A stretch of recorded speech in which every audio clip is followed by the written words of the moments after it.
मग पूर्वीच्या पत्रिका सुद्धा छान होत्या, एकच फोल्ड असायचा, एखादं देवाचं चित्र असायचं. आता देवाच्या जागी एखादं राजकीय माणसाचं चित्र असतं वगैरे. फार बदल सगळा होत गेला. लग्नाचा दिवस उजाडतो. आता आपल्याकडं लग्न वेळेवर लागणं, अर्थात लग्न वेळेवर लागण्याचा आणि प्रपंच सुखी होण्याचा काही संबंध नाही. तुम्हाला सांगतो, म्हणजे प्रपंच सुखी होण्याशी या लग्नातल्या कशाचाच संबंध नाही. म्हणजे वेळेवर लागतं काय, खर्च किती करता काय नाही, ते पुढं पती पत्नीनं एकमेकांना समजावून घेणं एवढंच महत्वाचं आहे. त्यामध्ये एकमेकाच्या आईवडिलांना आईवडील मानणं आणि समजून उमजून वागणं.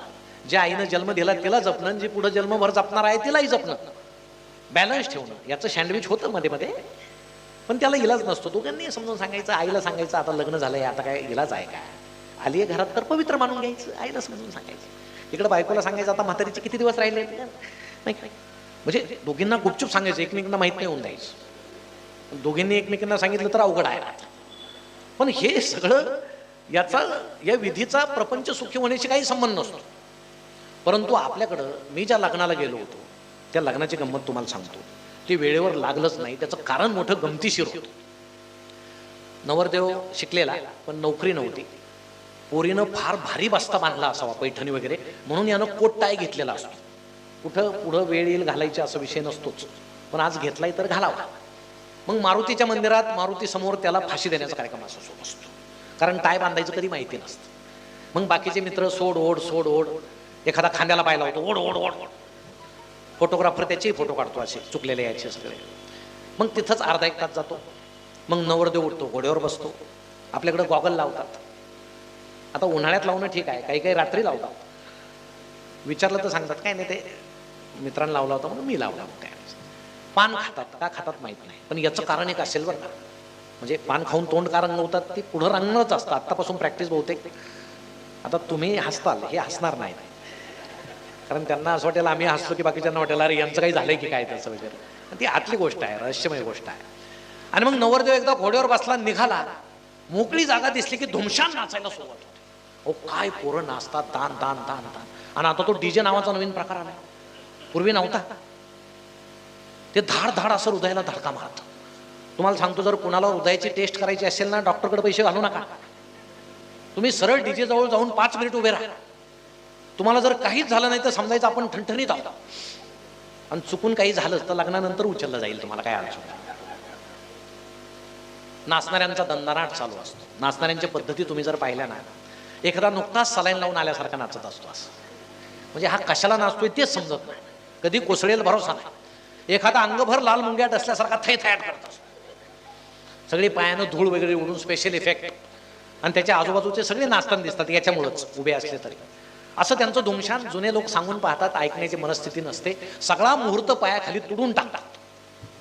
इकडं मंडपामध्ये अस्वस्थता असते. अहो 2 तास झाले आम्ही येऊन बसलो, ऊन मी म्हणतंय, अंगातून घामाच्या धारा वाहत आहेत, भूक लागलेली. पोरं आईला म्हणतायत आई भूक आई भूक. आता हिलाच भूक लागलेली, तुला कुठून काय द्यायचं, जा तुझ्या बापाकडे. ते असं पळालं की बापाकडे येतं की आता बापाचं काम नाही पोरगं सांभाळणं, निदान सार्वजनिक ठिकाणी तरी. त्याला तो अपमान वाटतो, अरे आता मी सांभाळतो, लोक म्हणतील हा तुम्ही हे पण करता का. मग ते पोराला सांगाय पाय आईकडे तुझ्या. ते बिचाराचा असा फुटबॉल होऊन जातो मध्येच, त्याला आई जवळ घेत नाही, बापही जवळ घेत. मग ते असं चिरकत फिरतं इकडे तिकडे आपल्या मांडवात वराडात. आता हेच सगळे वाईट. आता हे सांगताना काहींना स्वतःचे कुटुंब आठवत असते. ते सांगू नका कुणाला, आतल्या आत एन्जॉय करा, नंतर ते नंतर मला धरतील तुम्हाला काही काम नाही असं वगैरे नाही का. मला आमच्या ताई हसले की खूप आनंद होतो, आणि तुम्ही जास्त हसले की ते हसत नाही. त्यांना असं वाटतं आमचा हक्क यांनी हिरवून घेतला, हसावं आम्हीच, यांचं काम आहे उंबऱ्याच्या आत वगैरे. आता तसं नाही, असंच जमा असतं. तुम्ही हसल्या तर समाज हसेल, कुटुंब असेल, आणि तेही नाईलाजानं असतील. आणि मग कुठून तरी कोपऱ्यातून जिलेबी तळण्याचा खमंग वास सुटलेला असतो. आता पोटात भूक लागल्यामुळे वेळोवेळी लक्ष तिकडे जातं. आता तिकडं पाहणं काय फार प्रशस्तपणाचं नसतं, पण डोळ्याच्या कोपऱ्यातून अरे सुरू आहे असं बसायचं बरं का, सोयीला बसायचं असं, म्हणजे पटकन आपलं अशी रंगीत तालीम वगैरे सुरू असते. कुठून लांबून नुसता डीजेचा आवाज येतो. तब्बल 3 तासानं नवरदेव एकदा मंडपाच्या दाराशी येतो, असं उभा राहतो छानपैकी. सुवासिनी येतात. आता त्या ओवाळताना काय म्हणतात आपण ते ऐकायचं नसतं बरं का, त्यांची कुजबूज वेगळीच असते. मिली ही काय माझ्या पुढे वगैरे असं असतं त्यांचं, तो विषय त्यांचा. इकडं नवरीला मेकअप करण्याचं काम सुरू असतं. आणि बाकीच्या मुलींनी ठरवलेलं असतं आणलेली मेकअपची पेटी आजच्या संपवायची. मग थरावर थर थरावर थर थरावर. कधी कधी त्याला सुद्धा ओळखू येत नाही आपण पाहिली ती हीच का. तो बारकाईन अरे हेच आहे. उरलेला मेकअप बाकीच्या मुली फासून घेतात. चला चला चला. एकदाच्या मंडपाच्या दाराशी येतात. नवरदेव असा उभा, नवरी अशी उभी. अहो लोकांना भूक लागलेली, पोटात काय नाही, आशीर्वाद कोण देईल? शापच देतात. ती किती उंच आहे, हे बुट काय, यांचं काय खरं? तो किती गोरा आहे, हे काळे आहे, यांचं काय खरं? आता भूक लागलेली, कसे चांगले शब्द बाहेर पडतील. म्हणून लग्नाच्या आधी जेवण घालत जा लोकांना. ते पोट भरलं की आशीर्वाद देतात, नाही भरलं की शापच देतात. मग एकदाची आवरावरा असा आठवडा होतो, अक्षता वाटल्या जातात आणि मग आपलं ते ऐतिहासिक गाणं सुरू होतं, बहारो फुल बरसाव. एवढा काळ बदलला, समाज बदलला, पण ते गाणं काय अजून बदललं. तेच फिक्स गाणं आहे. त्या बासरीवाल्यांच्या चेहऱ्यावर असे काटे फुटलेले, थकलेले विचार. समोर दोन मुली अशा सुकलेल्या गुलाबाच्या पाकळ्या टाकत चाललेल्या. नवरदेव असा नुकताच कारगिलच्या लढाईहून आल्यासारखा, माझं लग्न आहे, लग्न आहे. आता सगळ्याचेच होतात. तो आजूबाजूला पाहतो, तुमचं नाही माझं आहे. आजकाल फार आनंद आहे, लग्न होणं हाच आनंदाचा विषय आहे. नवरी मुलगी आपली खाली पाहते, कोण आले कोण नाही असं चाललेलं असतं. मग ते गीत सुरू असतं, बहारो फुल बरसाव. ते ऐकून भुकेलं वऱ्हाड हळूच पोटावर हात फिरवत म्हणतं, अब ज्यादा मत तरसाव. तरी गाणं काही थांबत नाही. बहारो फुल बरसाव, मेरा महबूब आया है. ते ऐकून एक जण दुसऱ्याला विचारतो, नवरदेवाचं नाव काय? म्हणे प्रभाकर. महबूब कुठून आला? पण ते काही समजतच नाही. ते प्रत्येक लग्नात असतो, नवरदेवाच्या पुढं महबूब असेल कोणतरी. जाऊ द्या. एकदाचे दोघे बोहल्यावर येऊन उभे राहतात. वऱ्हाड एकदाच शांत होतं की आता पटकन लग्न लागेल. संयोजक ओरडतो, मुलीचे मामा, मुलीचे मामा. हे लांब जाऊन लपलेलं असतं. 2-3 हाका मारल्याशिवाय उठतच नाही. मुलीचे मामा. मग गर्दीतून उठतो, मी मामा आहे, मामा आहे. पुन्हा तरी टोपी घेतो, डोक्यात घालतो, नवरीच्या मागे उभे राहतो. आवरा. मंगल अष्टक सुरू होतात. अहो वैतागलेले लोक अक्षता टाकत नाही, फेकून मारतात. शुभमंगल म्हटले फेका. त्यात अजिबात केस नसणारानं पुढं बसूच नाही. तुम्हाला सांगतो, लोकांना काही टार्गेट पाहिजे असतं, ते तिथं फेका. ते बिचारा आपल्या लग्नात एवढे तांदूळ आपल्या डोक्यावर पडले ना, त्यावेळेस केस असताना. आता केस गेल्यावर हे काय सुरू, पुढच्या लग्नाला मागं बसायचं, पुढं बसायचं नकोच. 2, 3, 4 मंगलाष्टक होतात. आता 2च राहिले बरं का, असं बसायचं. असं रंगीत तारीख. तेवढ्यात लग्न अचानक थांबतं आणि संयोजक नावाचा एक माणूस माईक हातात घेतो. त्याचं लग्न सुरू होण्याआधीपासून एकच वाक्य बरं का, गोंधळ नको, शांतता ठेवा, शांतता ठेवा, गोंधळ नको. सगळीकडे शांतताच असते, उडू गोंधळ घालते. तो सांगतो, आता काही प्रतिष्ठित लोक आपल्याला आशीर्वाद देतील. मग अचानक गर्दीतले 4-5 जण उठतात. बाकीचे सांगतात, हेच प्रतिष्ठित, आम्ही सगळे मानतो का पुढं. हे ठरलेले प्रतिष्ठित आशीर्वाद देण्याच्या पद्धती ठरलेल्या असतात. एखादा म्हणतो, या वधूवरांच्या हातून यांच्या आई वडिलाची, समाजाची, देशाची सेवा घडो. नवरदेव मनात म्हणतो, प्रपंच कधी करायचं, सगळं आमच्याच हातून घडवतो, बोंबलत फिरा, आशीर्वाद देतो. एखादा सांगतो, तुमच्या संपत्तीत अमर्याद वाढ हो, संतती मात्र मर्यादित हो. आता नवरी सांगते, अजून मंगलाष्टक पूर्ण नाही, संततीच सांगायला लागला. आणि त्यालाच 9-10 पोरं बरं का आशीर्वाद देणार. याच्या वेळेस कोण नव्हता आशीर्वाद द्यायला आम्हाला. एखादे हबप महाराज असतात, ज्यांचं लग्नच झालेलं नसतं. अहो, ज्यांना प्रपंचाचा काडीचा अनुभव नाही, ते यांच्या प्रपंचाला आशीर्वाद देतात. सुखी व्हा, आपल्या काय बापात जात आहे, यांना काय माहिती किती अवघड गोष्ट आहे. निवडणूक जवळ आलेली असते आणि गर्दी पाहिली की आमचे सगळे पुढारी उपस्थित. तसं त्या लग्नामध्ये सगळे पुढारी असतात. मग आता त्यांच्या आशीर्वादाशिवाय तर लग्न पूर्ण होणार नाही. मग प्रत्येक पुढाऱ्याला असं वाटतं की आता या संयोजकानं माझ्या पक्षाचं नाव घ्यावं, माझं पद सांगावं. मग काय होईल, आशीर्वाद देता देता प्रचार होईल, आपण प्रचार करून घेऊ आता. पण तो संयोजक तसं काही सांगत नाही, ओ बाबूराव चला. ते बाबूराव आता जातो, आता प्रचार तर करायचा. मग तो आशीर्वाद देतो वधूवरांना आणि सांगतो, शेवटचं सांगतो, म्हणे प्रपंच म्हणजे घड्याळ. नवरदेव म्हणजे तास काटा, नवरी म्हणजे मिनिट काटा. एक जण हळूच विचारतो, सासू सेकंद काटा. Tick tick kit kit kit kit kit. या दोन्ही काट्यावर ऑच ठेवतो तो सेकंद काटा. हे 3 काटे जर व्यवस्थित फिरले तर घड्याळ चांगलं चालतं.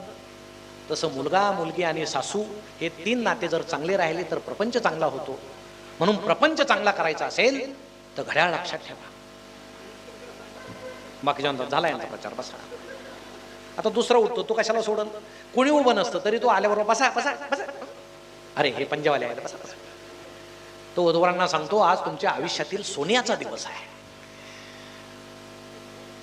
आणि मुलीला सांगतो, तुझ्या घरात जाशील, पाची बोटासारखे वेगवेगळ्या गुणावगुणाचे माणसं तुला भेटतील, पण तू सगळ्यांना असं पंजासारखं एकत्रित ठेवायचं.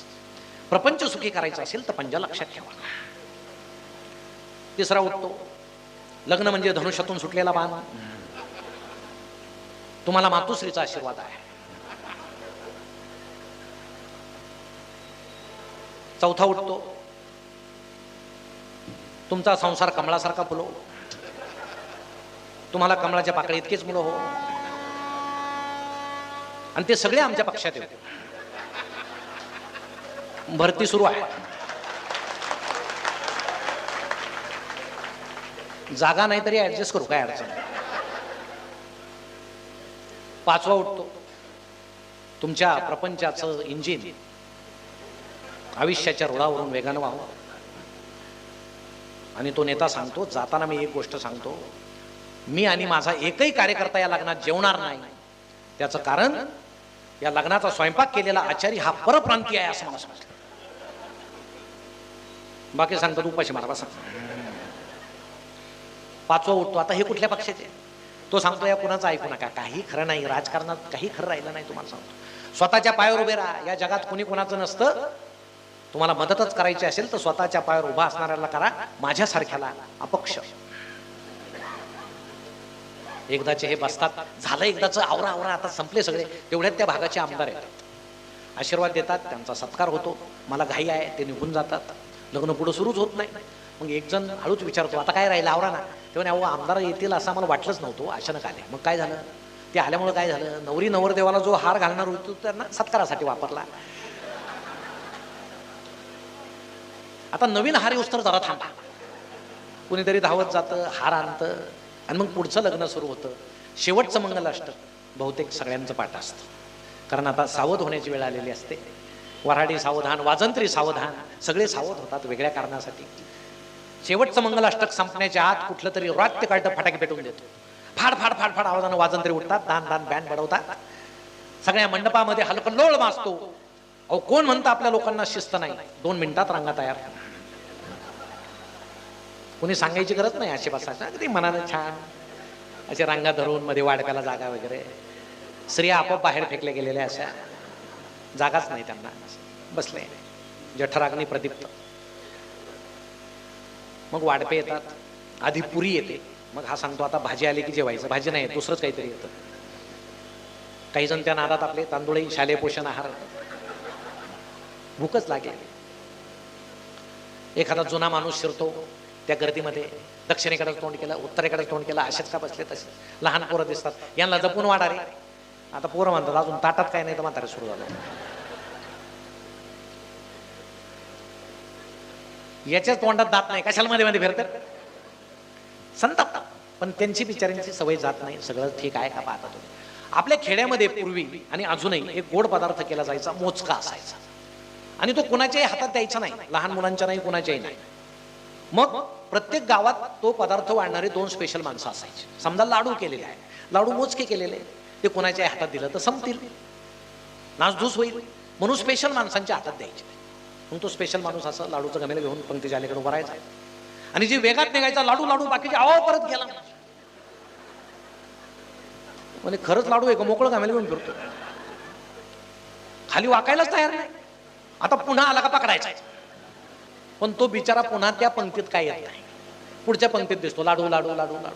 म्हणजे लाडू संपायला नको आणि तुमच्याकडे आलो नव्हतो असं कोणी म्हणायला नको. स्पेशल माणूस. इकडं नवरा नवरीचं फोटो सेशन सुरू असतं. आता ते फोटोग्राफरचे ऍक्शन्स काय विचारावे, म्हणजे लग्नातल्या बरं का तुमच्या नाही. म्हणजे नवरा नवरीपेक्षा याच्यात जास्त असतात, कुणाच्या पत्रवळीत पाय, कुणाच्या इकडे पाय वगैरे असं. मग नवरा नवरीला डोक्याला डोके लावा असे बिंडोक सल्ले. आता ते काय असतं डोक्याला डोके, पण ते दोघं इतके आनंदी असतात तुम्हाला सांगतो. काही सांगा, डोक्याला डोक्याला सयामी जुळ.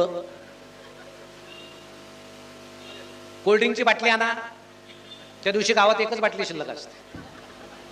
एक बाटली त्यात 2 नाळ्या ओढा.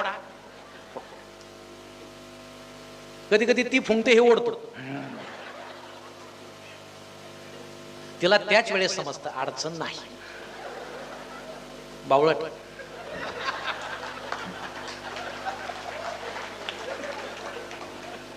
आता आपल्या वेळेस काय झालं, ज्यांचं झालं नाही त्यांनी तरी ते त्याच वेळेस ओळखतात हा कसा आहे. पुढं फार गरज नाही, स्त्रिया पटकन ओळखतात हा नमुना कसा आहे वगैरे. त्यामुळे अडचण येत नाही त्यांना. आणि मग ते फोटो बाकीच्या काही कलवऱ्या असे मुंड्यावर काढतात, म्हणजे फोटो देण्याची घाई वगैरे असं. मग दिवसभर त्या मांडवात कोण कोणाचा नातलग आहे हे ओळखायच्या फार सोप्या पद्धती आहेत, तुम्हाला ओळखू येतील. नवरदेवाच्या बापाचा चेहरा असा नुकताच अनुदान मिळालेल्या शिक्षकासारखा असतो. सगळ्यात खुश हा नवरदेवाचा बाप. कोणी भेटलं का सांगतो, जाताना भांडी भरा, वाटे सुद्धा ठेवणं. म्हणजे वऱ्हाड गेल्यावर मंडप का उतरवायची त्याचंही कारण आहे, नाही ते बांबू घेऊन जातील. नवरदेवाच्या आईचा चेहरा असिस्टंट शिक्षका मिळालेल्या मुख्याध्यापिकेसारखा असतात. आली एकदाची माझ्या हाताखाली असे नवी साडी घालून मंडपभर जी विनाकारण फिरते, समजून घ्यायची नवरदेवाची आई आहे. अत्यंत गंभीर झालेला चेहरा नवरीचा बाप, आत्तापासूनच व्याकुळ झालेला चेहरा नवरीची आई. कोपऱ्यात बसलेले 3-4 वृद्ध माणसं गप्पा मारतायत, एकमेकांना टाळ्या देत आहेत. झालं बाजून एकाच वाटोळ. त्या मंडपामध्ये स्वतःचं मार्केटिंग करत फिरणाऱ्या कलवऱ्या. काही काम नसतं, आले आले आले आले आले असं. म्हणजे आता हिचं झालं, मी आहे ते कुणाला समजत नाही. बांबूला टेकून उदास उभा असलेला कलवरा, आता याचं झालं माझं कधी, जस काय ह्याच मांडवात याचं लावून घ्या. दिवस संपतो, धार्मिक कार्यक्रम होतात आणि शेवटचा आपला रम्य कार्यक्रम सुरू होतो, रडारड. दिवसभरचा वैताग या कार्यक्रमात काढला जातो. तुम्हाला सांगतो, एखाद्याला मानाची साडी मिळालेली नसते, तिला रडायचं असतं. सेपरेट रडलं तर दिसेल, कार्यक्रम सुरू झाला की त्यात घुसून रडायचं. एखाद्या पाहुण्याचा अपमान झालेला असतो, ते त्यात घुसून रडतं. मुलीला वाटतं आपल्यावर काय प्रेम आहे, तसा काही प्रकार नसतो. ज्याच्या त्याच्या रडण्याच्या व्याख्या वेगळ्या असतात. नवरदेव असा पुढे, नवरी मागे. नवरदेवाच्या हातामध्ये त्याचं संरक्षण करण्यासाठी दिलेली ती डुकडुकू हलणारी कट्यार.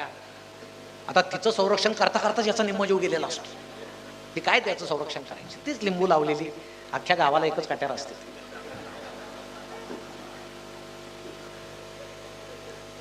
आणि मग जीप पर्यंत येतात. ती गाडी अशी गच्च भरते. त्यांनी 4 मुली पाठवल्या होत्या, आपल्या 6 पाठवा. कोंबा कोंबा. म्हणजे एवढी गर्दी त्या गाडीमध्ये. लहानपणी आई भेंडीची भाजी करताना ते भेंडीचे टोपणं अशी चेहऱ्याला लावून आपण आरशात पाहायचो. तो खेळ मला आठवत होती जीप बाबा. म्हणजे माणसाचे अवयव कापून बाहेर चिकटवल्यासारखे दिसतात. कुणाचा बोटाचा पाय लोंबतोय, कुणाचा बांगड्याचा हात लोंबतोय. ड्रायव्हर अर्धा बाहेर, नवरदेव अर्धा बाहेर. नवरीच्या बाजूला गर्दी, मैत्रिणी रडतायत, आई व्याकुल चेहऱ्यानं उभी आहे. एकदाची गाडी निघते, दूर जाते, टाटा बाय बाय होतो. धूळ खाली बसते. सगळं वऱ्हाड मनापासून हसतं. झालं एकदाचं लग्न, कुठलंही विघ्न आलं नाही. सगळे हसत मागे फिरतात, दिवसभरच्या गमती एकमेकाला सांगतात. तिथं एकच माणूस उभा असतो, दूर गेलेल्या गाडीकडे पाहत. आपल्या डोळ्यात पाणी का आलं हे त्याला समजत नाही. गाडीच्या उडालेल्या धुळीमुळं आलं की आपल्या काळजाचा तुकडा आपल्यापासून दूर गेला म्हणून आलं. तो हळूच डोळे पुसतो. एकदाचं मुलीचं लग्न झालं, मनावरचा भार उचलला. आता खूप दिवसानं मोकळेपणानं हसायचं म्हणून तो मागे फिरतो आणि पुन्हा मनातली मनात रडायला सुरुवात करतो. कारण त्याच्या पुढं अनेक जण हात पुढे करून उभे असतात. मंडपवाला, घोडेवाला, फटाकेवाला, आचारी, स्पीकरवाला, सोनार आणि दुरून हसणारा एखादा सावकार सुद्धा. आता सगळ्यांना हसायचं असतं, मुलीच्या वडिलाला मात्र पुढं कित्येक वर्ष रडायचं असतं. असो, मला यायलाही खूप घाई झाली, पण तोपर्यंत आपण मार्गदर्शनही खूप छान ऐकलं. मलाही आनंद वाटला की आज आपण इतक्या मोठ्या संख्येनं आहात, आपल्याशी सुसंवाद साधायला संधी मिळाली. पुन्हा एकदा आपणा पण याचा परिणाम इतका विलक्षण. आता डॉक्टर अनिल अवचटांनी त्यांच्या हॉस्पिटलमध्ये तो सेक्शन सुरू केला आहे, म्हणजे मोबाईलनं वेडे झालेल्या माणसांसाठी. म्हणजे हे तुमच्या माहितीसाठी सांगतो, इथं कुणाला गरज पडली तर जवळ आहे. पण माणसं तसं करतात. आता विनोदापेक्षाही वस्तुस्थिती वेगळी आहे. इस्त्री करायला बसलेली माणसं मोबाईल जवळ ठेवतात, रिंग वाजली की इस्त्रीच कानाला लावतात, कारण तो इतकं त्याला घाई झालेला आहे. कधी मी पटकन ती उचलून कानाला लावतोय, नाही तर जग पुढे नाही. एक व्यक्ती व्हॉट्सअप खेळता खेळता स्वतःच्या घराऐवजी शेजाऱ्याच्याच घरात जाऊन बसली. आता तिथल्या मॅडम टीव्ही पाहत होत्या सिरियल. त्यांना जाणवलं कोणीतरी आलं, नेहमीप्रमाणे येऊन बसले. त्यांनी चहा केला आणि यांना दिला, आपलेच आहेत असं समजून. हाही चहा पिला. थोड्या वेळानं त्या घराचा खरा मालक फेसबुक खेळत आला. त्यानं यांना पाहिलं आणि एकदम ओरडला, सॉरी हा मी चुकून तुमच्या घरात आलो. हे असं सगळं झालेलं आहे. पण हे होताना आम्ही किती हरवत जाऊ. पूर्वीचं घर आठवा. सकाळ व्हायची, आई तुळशीला पाणी घालायची, वडील पोथी वाचायचे, मुलगा व्यायाम करायचा, ताई अंगण झाडवायची. किती सुंदर घर. भीमसेन जोशींचे भावगीतं कुठेतरी लागलेले असायचे, मंगल वातावरण असायचं. आताचं कुटुंब आठवा. सकाळी उठल्यावर काय होतं, आम्ही आधी मोबाईल घेतो कारण आम्हाला जगाची फार काळजी आहे. हे जग बुडतंय की काय. बरोबर माझं स्पष्ट मत आहे की पृथ्वी जशी एका जागेवरून दुसऱ्या जागेकडे निघाली, तसा माणूस सुद्धा आता आश्मयुगाकडे परत चाललेला आहे.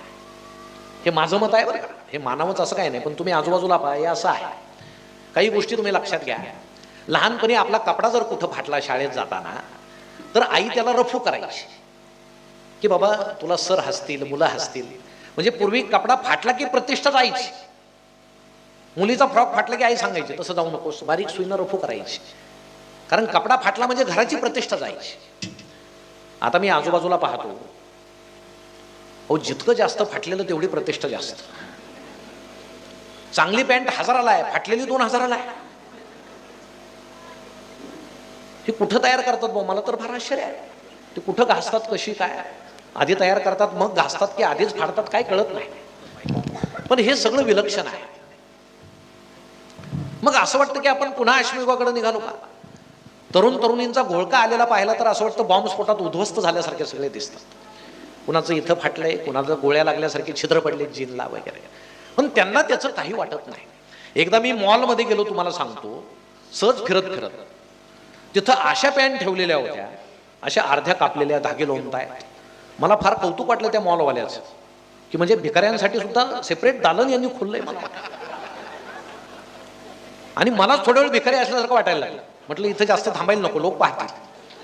पण थोड्या वेळानं 2 तरुण तरुणी आले, मस्त त्या पॅन्ट घेतल्या. अहो किमती सुद्धा 3-3, 4-4 हजार. आणि अक्षरशः त्या पॅन्ट अशा की ते पूर्वी त्या बोचक्यात बांधून द्यायची किंवा त्या अशा पॅन्ट देऊन काय भांडे घ्यायचे, अशा त्या पॅन्ट. तुम्ही सुद्धा घरातल्या जुन्या पॅन्ट आता असे भांडे घेऊ नका, अशा कापा आणि विकायला ठेवा. तुम्हाला सांगतो अशी रांग लागेल पोरांची, फक्त असे धागे बिगे लोंबले पाहिजे खाली. छान आहे, कळतच नाही आम्हाला आम्ही कुठं चाललोय. कुठेतरी आम्ही सिनेमात पाहतो, टीव्हीत पाहतो आणि ते अनुकरण करतो. मला वाटतं ते अनुकरण करण्यापेक्षा आपल्या आई वडिलांनी आपल्यावर काय संस्कार केलेत हे फार महत्वाचं आहे. आम्ही ते सगळं विसरतो, या वेगाच्या जगामध्ये ते सगळं विसरतो. म्हणून पूर्वीचा आदी मानव जंगलात राहायचा, तो कपडे घालत नव्हता कारण तो एकटा राहायचा. मग हळूहळू तो बरोबर राहायला लागला. मग नदी पाहून त्यानं गावं वसवले. मग त्याच्या मनात लज्जा निर्माण झाली. मग त्यानं झाडाच्या सालीचे कपडे तयार केले, वलकले गुंडाळायला लागला. झाडाच्या पानापासून कपडे तयार केले आणि हळूहळू आपल्या पिढीपर्यंत आता ती पूर्ण लज्जा आहे, म्हणून आपण पूर्ण कपडे घालला. पण आता जसा जसा काळ चाललाय, पुन्हा हे शंका यायला लागली, कपडे कमी कमी कमी कमी होत चालले. अजून 7-8 पिढ्यानंतर माणूस पुन्हा आधी मानवासारखा राहील की काय अशी शंका आहे. सुदैवानं ते पाहायला आपण नसू, पण आपल्या पिढीची इतिहासात नोंद होईल की सुरुवात यांच्यापासून झाली, नोंद होईल. पूर्वीचा माणूस कच्च्या भाज्या खायचा कारण अग्नीचा शोध लागलेला नव्हता. नंतर त्यानं गारगोटीवर गारगोट घासली, खाली कोरडा पाचोळा ठेवला, अग्नी निर्माण केला. अन्न शिजवून चांगलं लागतं म्हणून तो शिजवून अन्न खायला लागला. मग मसाले टाकल्यावर अजून छान लागतं, मसाले टाकायला लागला. आपल्या पिढीपर्यंत इतके मसाले झाले आता की माणसांचं पचन संस्था बिघडून गेली. अजीर्ण व्हायला लागलं. माणसं पुन्हा वेगवेगळ्या कोर्सेसच्या निमित्तानं कच्च्या भाज्या खायला लागल्या. म्हणजे माणूस पुन्हा अश्मयुगाकडे गेला.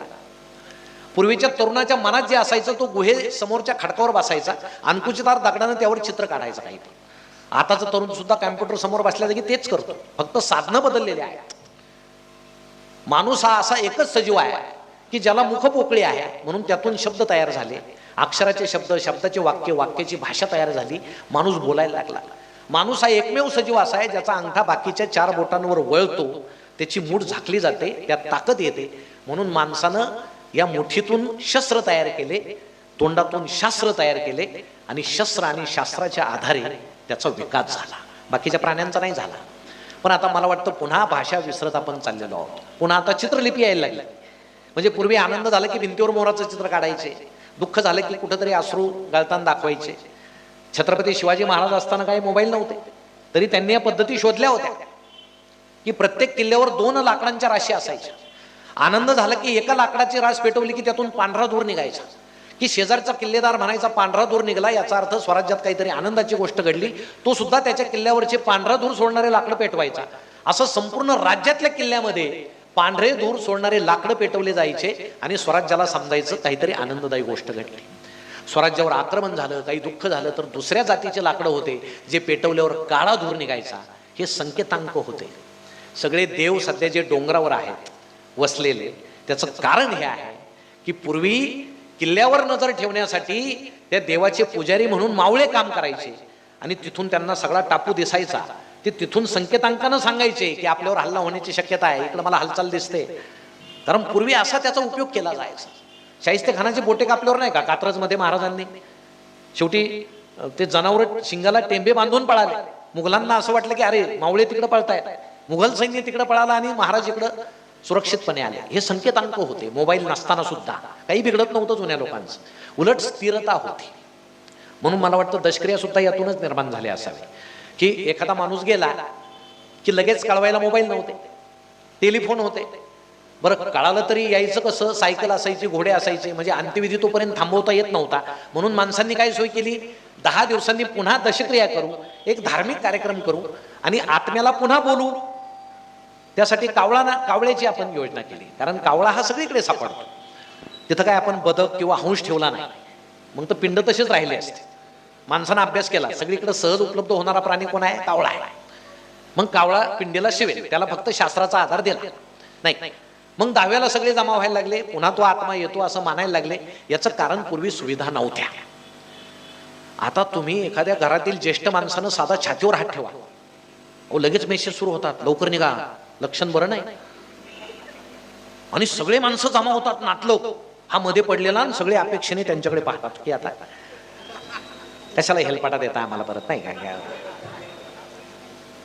हे नवीन सुख सुविधा निघाल्याचं हा प्रकार आहे सगळा.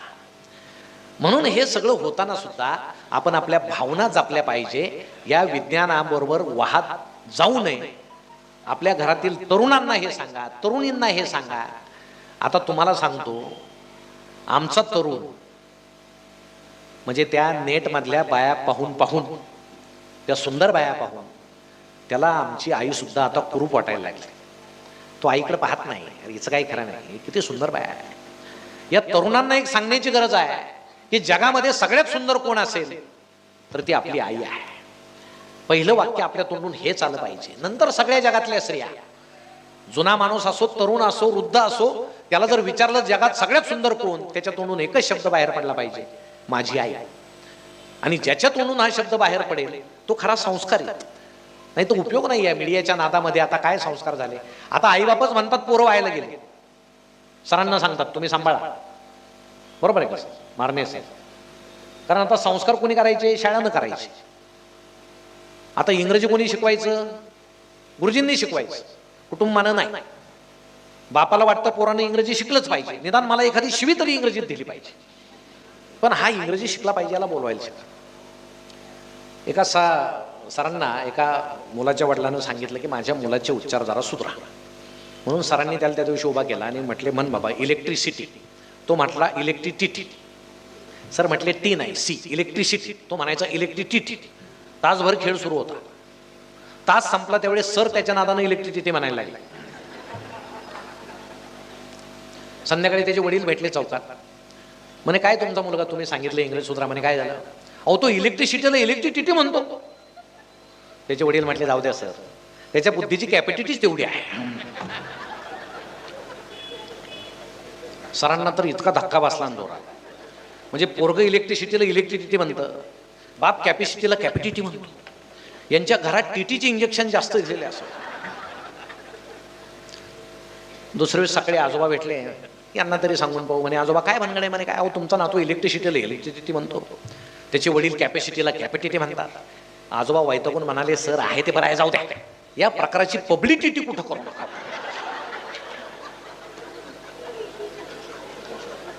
आता असं अख्खं घर जर त्या सरांना भेटलं, त्यांचे उच्चार बिघडतील, त्यांचे सुधारायचे नाही. पण आम्हाला आता असं झालंय ना, पोरानं टाय बांधला, कोट घातला, काचेचा फळा आहे, डोक्यावर फॅन आहे, बेंच आहे, म्हणजे शिक्षण खूप चांगलं असं काही समजू नका. आता सलूनचे दुकानं सुद्धा खूप सुंदर आहे. सगळ्यात जास्त रक्तदान तिथंच होतं. पूर्वी पोत्यावर होत नव्हतं, तसं सकच असायचं. एकाच वस्त्राने अख्ख्या गावच्या दाड्या व्हायच्या. आता माणसं म्हणतात ब्लेड बदला, म्हणजे साधनं बिघडले नाही, बिघडली माणसं. वस्त्र बिघडलं नाही, वस्त्र तोच आहे, माणसं बिघडली म्हणून साधनं बदलावे लागतात. हा प्रकार आहे. पण आम्ही ते मानतच नाही, आम्ही सगळा दोष दुसऱ्यांवर देतो. म्हणून आमचा मुलगा किती शिकला, इंग्रजी शिकू द्या, पण आपली माय मराठी जी आहे, आमची मराठी भाषा किती सुंदर आहे, ती त्याला बोलता आलीच पाहिजे. आधी मराठी बोल. अहो बाहेर खेळणाऱ्या पोराला जर विचारलं ना कोणी बाबा आहेत का, तो म्हणतो नाही. आत गेलं तर बाबा असतात. ते म्हणे मुलगा म्हणतो नाही, तर काय म्हटले बाबा, त्याला बाबा समजत नाही, डॅड म्हणायचं. डॅड डॅड विचारत जायचं, मी म्हणजे डॅड हे त्याच्या डोक्यात पक्क बसलेलं आहे, बाबा नाही. अहो बाबा शब्द, आई शब्द किती गोडवा आहे, किती छान आहे. आणि पोराला सगळं इंग्रजी शिकवलं तर समाज शिकलेला नाही. तुम्ही सगळं इंग्रजी शिकवलेल्या पोराला जर सांगितलं की पावशेर साखर घेऊन ये दुकानातून, आता तो दुकानदार तर काही एवढी इंग्रजी शिकलेला नाही. हा जाऊन जाऊन जर शुगर शुगर म्हणायला लागला, तो म्हणाला आधीच मला शुगर आहे, याचं काय चाललंय, तू पुढे जा बाबा काहीतरी घ्यायला, इथं नको थांबा.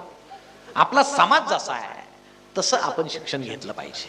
म्हणून त्या दृष्टीनं सुद्धा मला वाटतं आपण सर्वांनी प्रयत्न करावा. या बाकीच्या गप्पा एक सुसंवाद तुमच्याशी व्हावा म्हणून मी आपल्याशी मारल्या. माझा विषय खरं म्हणजे आपला संपर्क झाला नाही म्हणून त्यांनी सरळ कथाकथन असा विषय टाकला. आजकाल मी कथाकथन करत नाही जास्त, कारण जगणे सुंदर व्हावे हा विषय इतका मजेशीर आहे की आमच्या सगळ्या लोकांना समजतं आणि त्यातून मला फार काही बोलता येतं. म्हणजे मी आता परवा कल्याणला 100 ज्येष्ठ माणसं होते, 100. त्यांनी सांगितलं आमच्याशी बोला. म्हटलं तुम्ही आता अख्खं आयुष्य कोळून प्यालेले, मी तुमच्याशी काय बोलायचं. आणि मी काही बोललो तर तुम्ही म्हणाल अरे हे तर आम्ही भोगलेलं आहे. पण त्यांच्याशी बोलल्यावर इतकी मजा आली. त्यांनी अनुभव सांगितले, मी सांगितले, छान आहे. त्यातून जे बाहेर पडलं ते बोलायला फार मजा येते. म्हणजे आता जुन्या लोकांना तर मी आता एक आरंभ केला आहे. आमच्या वडिलांपासून सगळ्यांना सांगायचं की सूर्य मावळायला लागल्यावर त्यानं कसं जगावं, मावळ तिकडे जाताना वृद्धांनी कसं जगावं हे सांगण्याची फार गरज आहे. पण विषय आजचा तो नाही म्हणून मला कथेकडे वळावं लागेल. पण जाता जाता एक सांगतो की वृद्ध माणसांनी घरात सुद्धा आपण पूर्वी घेतलेला टीव्ही मुलानं विकला आणि नवीन रंगीत टीव्ही आणला म्हणून वाईट वाटून घेऊ नका. तो तुम्हाला विचारणार नाही, कारण करते पण तुम्ही सोडून दिलं पाहिजे. तुम्हाला एक खात्री आहे याच्या बायकोनं सांगितलं म्हणून यानं टीव्ही बदलला आहे, पण तसं म्हणू नका. त्याला असं म्हणा की मला आता कमी दिसतंय हे तुला बरं झालं समजलं, तू मोठ्या स्क्रीनचा टीव्ही आणला माझ्यासाठी, की त्याला मनात लाज वाटेल की अरे मी आणला बायकोसाठी पण आता म्हातारा म्हणता बाबा तुझ्यासाठी आणला. सोप्या पद्धती आहेत. मी त्या लोकांशी सगळं गमती बोललो. पारावर ज्यावेळेस 2 म्हातारे बसले होते, एक म्हटलं काय खरं नाही बाबा. म्हणे काय झालं? अहो माझी सून चहा देताना डोक्यावर पदरच घेत नाही, संस्कारच नाही हो. दुसरा म्हटलं ते तरी बरी आहे, माझी सून मला चहाच देत नाही. आता तुला पदराचं काय पडलंय बाबा, घे ना, घे जा. हे असं सगळं आहे. पण आता तो विषय इथं नाही.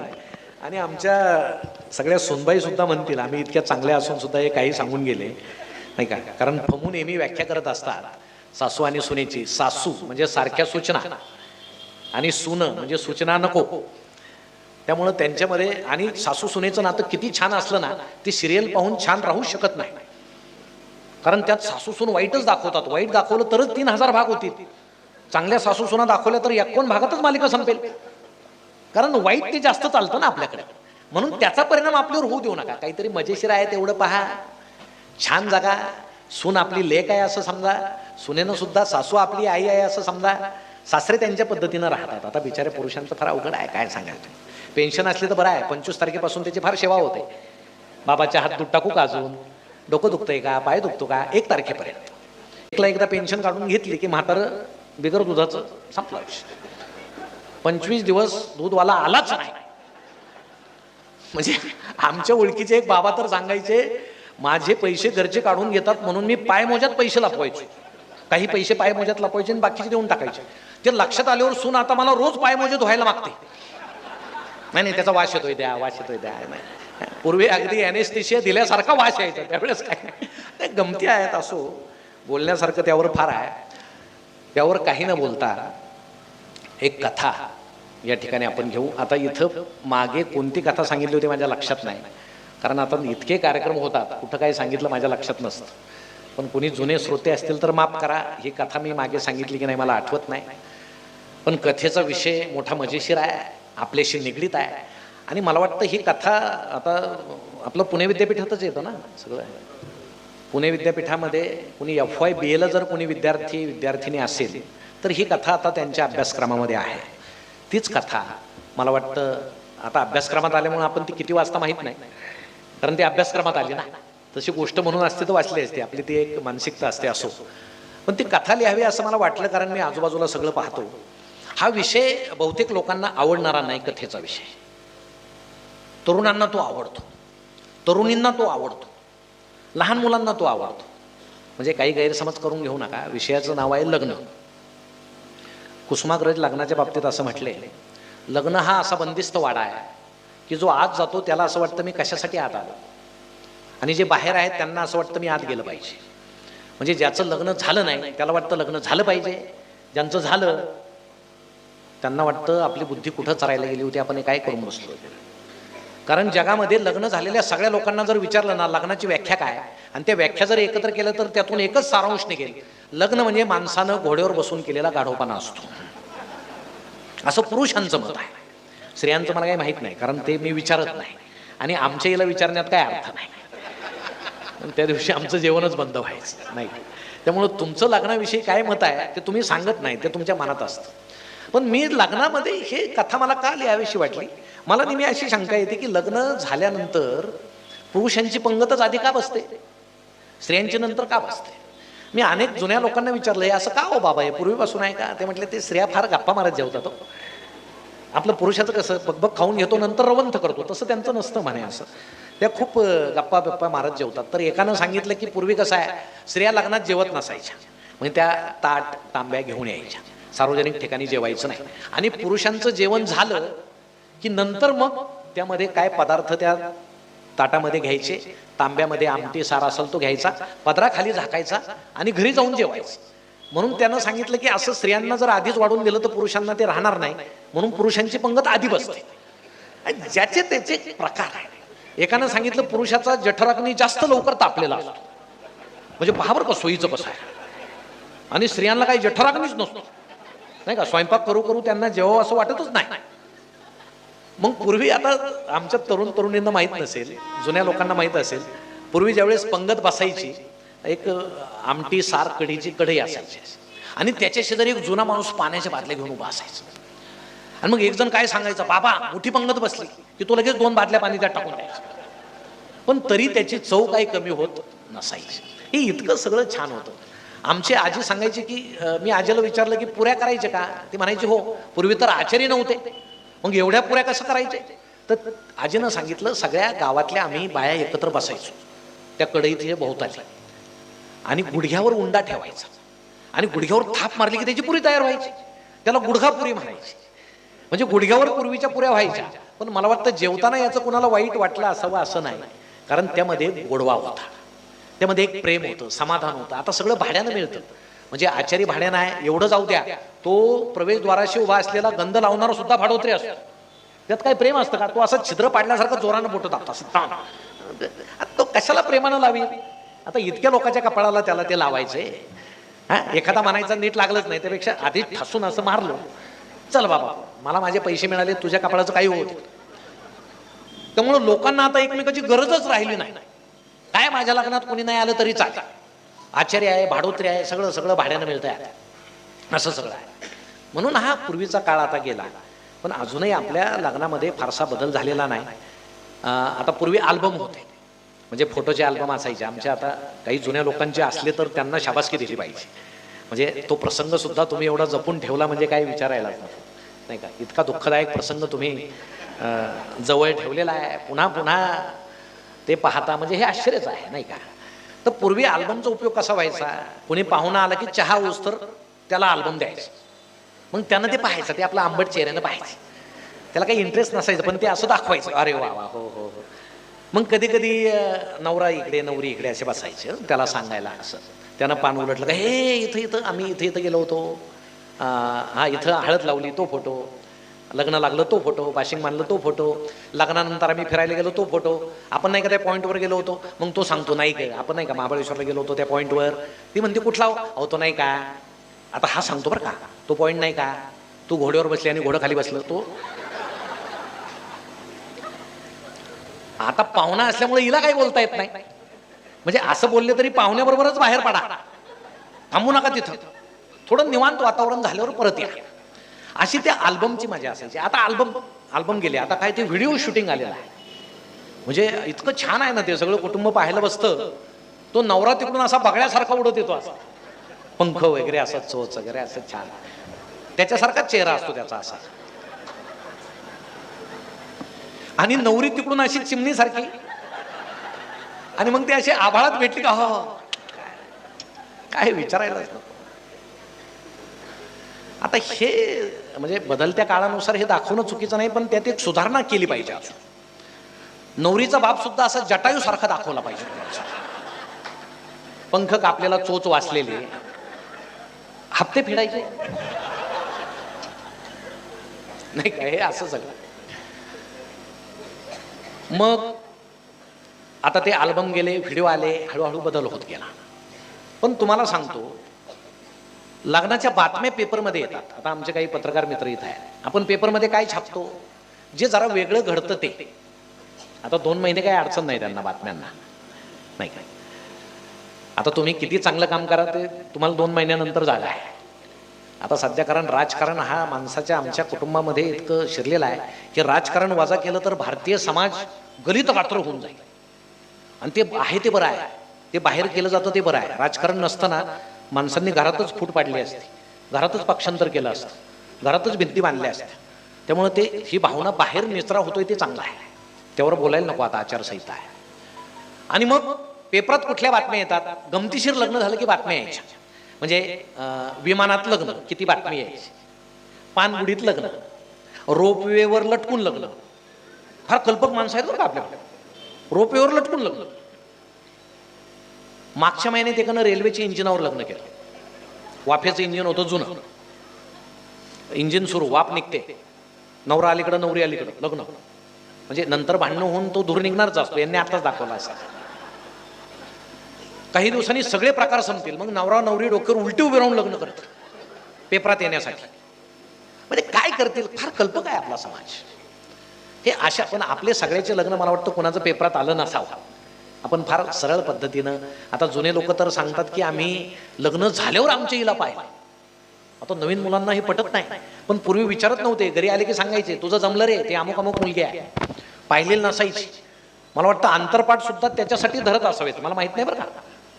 पण नको यांनी पाहायला एकमेकांना, म्हणून आंतरपाठ धरला. लग्न झाल्यावर मग अरे आता काही इलाज नाही, चला असं ते होत असेल बहुतेक. आता आंतरपाठ कशाला धरतात समजत नाही. ते दोघं हसत असतील, अरे वर्ष झालं आम्ही एकत्र फिरतोय, कशाला आंतरपाठ धरतो. पण आता ती पूर्वीची प्रथा आहे, धरणारे बिचारे आपले तानू तानू असे कशाला धरतो बाबा. ते दोघं एकमेकांना चांगलं ओळखतात, पण याच्याकडे दिलेली जबाबदारी हा पार पाडतो. या सगळ्या जुन्या प्रथा अजूनही आहेत, पण त्या काय आहेत समजत नाही, आम्ही चालू ठेवतो. लग्नपत्रिका हा एक विलक्षण प्रकार आहे. आपण लग्नपत्रिका छापतो, आपण छापतो, इतरांच्या आलेल्या वाचतो, फार गंमत असते त्यात. वर पहा एका देवाचं नाव असतं. आता आपल्याकडे 33 कोटी ऑप्शन्स आहेत, त्यामुळे एकानं एक टाकले की आपण तेच नाही टाकायचं, दुसरं टाकायचं. खाली मुलाचं नाव चिरंजीव प्रभाकर, आणि आपल्याकडे एक पद्धत आहे, सगळ्या डिग्र्या टाकायच्या कंसात.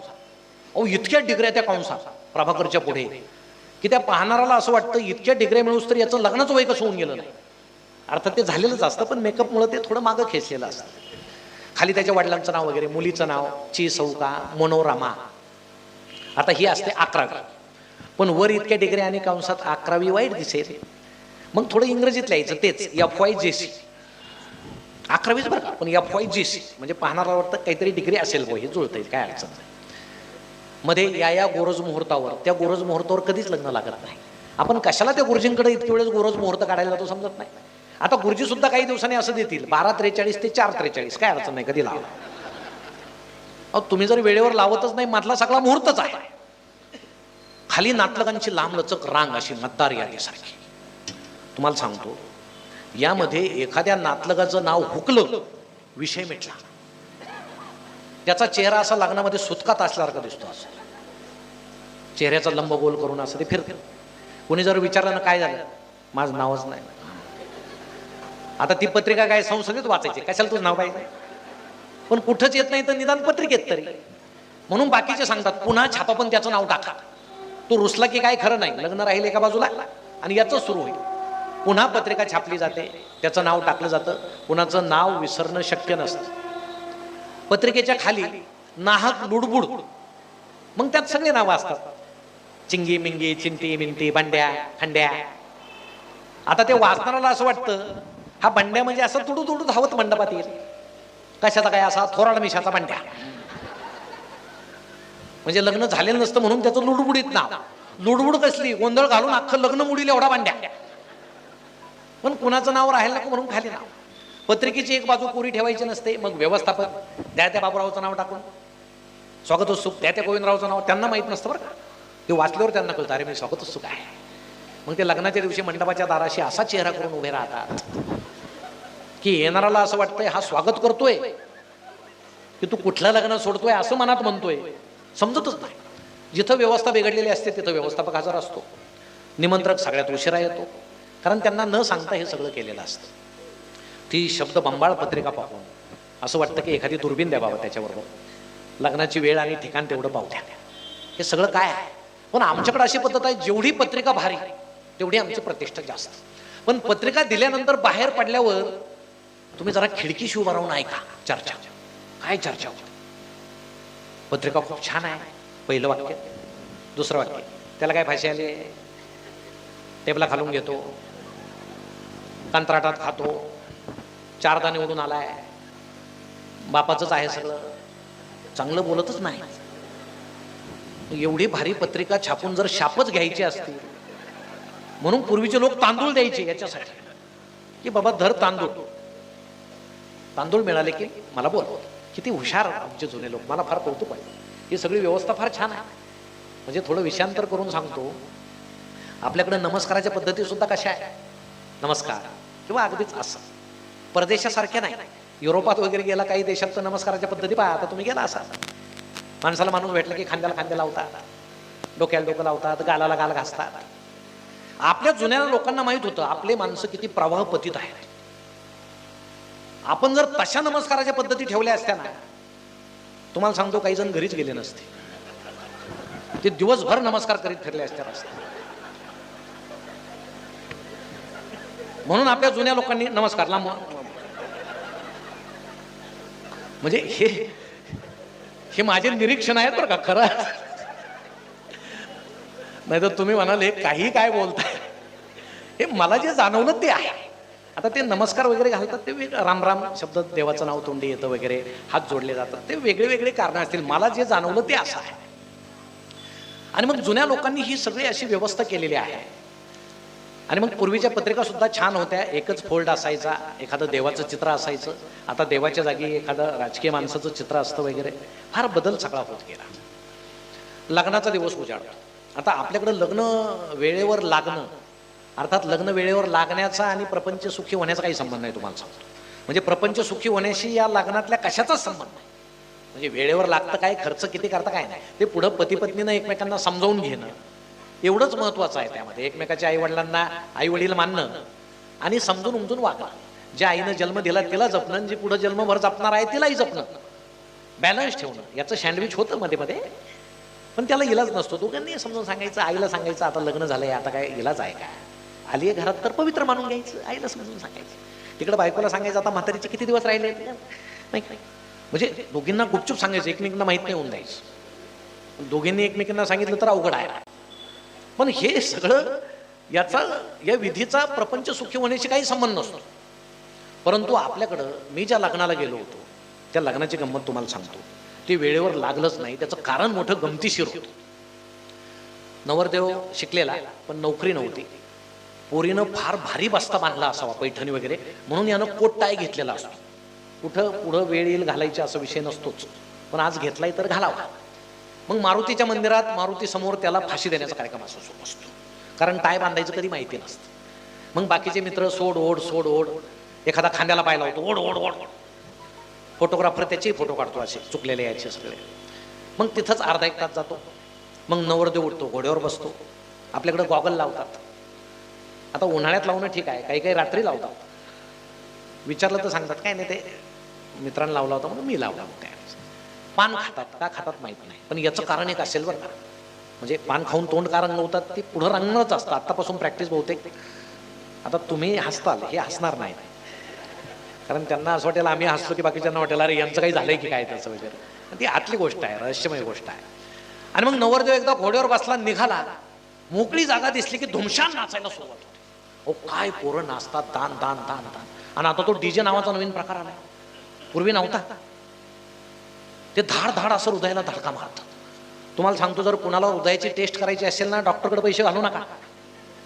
तुम्ही सरळ डीजे जवळ जाऊन 5 मिनिट उभे राहा. तुम्हाला जर काहीच झालं नाही तर समजायचं आपण ठणठणीत आहोत, आणि चुकून काही झालं तर लग्नानंतर उचललं जाईल, तुम्हाला काय अडचण नाही. नाचणाऱ्यांचा दंदानाट चालू असतो. नाचणाऱ्यांच्या पद्धती तुम्ही जर पाहिल्या ना, एखादा नुकताच सलाईन लावून आल्यासारखा नाचत असतो असं. म्हणजे हा कशाला नाचतोय तेच समजत नाही, कधी कोसळेल भरोसा नाही. एखादा अंगभर लाल मुंग्याट असल्यासारखा थैथयाट करत असतो. सगळी पायानं धूळ वगैरे उडून स्पेशल इफेक्ट, आणि त्याच्या आजूबाजूचे सगळे नाचताना दिसतात याच्यामुळेच, उभे असले तरी. असं त्यांचं धुमशान जुने लोक सांगून पाहतात, ऐकण्याची मनस्थिती नसते. सगळा मुहूर्त पायाखाली तुडून टाकतात. इकडं मंडपामध्ये अस्वस्थता असते. अहो 2 तास झाले आम्ही येऊन बसलो, ऊन मी म्हणतंय, अंगातून घामाच्या धारा वाहत आहेत, भूक लागलेली. पोरं आईला म्हणतायत आई भूक आई भूक. आता इलाच भूक लागलेली, तुला कुठून काय द्यायचं, जा तुझ्या बापाकडे. ते असं पळालं की बापाकडे येतं की आता बापाचं काम नाही पोरगं सांभाळणं, निदान सार्वजनिक ठिकाणी तरी. त्याला तो अपमान वाटतो, अरे आता मी सांभाळतो, लोक म्हणतील हा तुम्ही हे पण करता का. मग ते पोराला सांगताय पाय आईकडे तुझ्या. ते बिचाराचा असा फुटबॉल होऊन जातो मध्येच, त्याला आई जवळ घेत नाही, बापही जवळ घेत. मग ते असं चिरकत फिरतं इकडे तिकडे आपल्या मांडवात वराडात. आता हेच सगळे वाईट. आता हे सांगताना काहींना स्वतःचे कुटुंब आठवत असते, ते सांगू नका कुणाला, आतल्या आत एन्जॉय करा, नंतर ते नंतर मला धरतील तुम्हाला काही काम नाही असं वगैरे नाही का. मला आमच्या ताई हसले की खूप आनंद होतो, आणि तुम्ही जास्त हसले की ते हसत नाही. त्यांना असं वाटतं आमचा हक्क यांनी हिरवून घेतला, हसावं आम्हीच, यांचं काम आहे उमऱ्याच्या आत वगैरे. आता तसं नाही, असंच जम असतं. तुम्ही हसल्या तर समाज हसेल, कुटुंब हसेल, आणि तेही नाईलाजानं हसतील.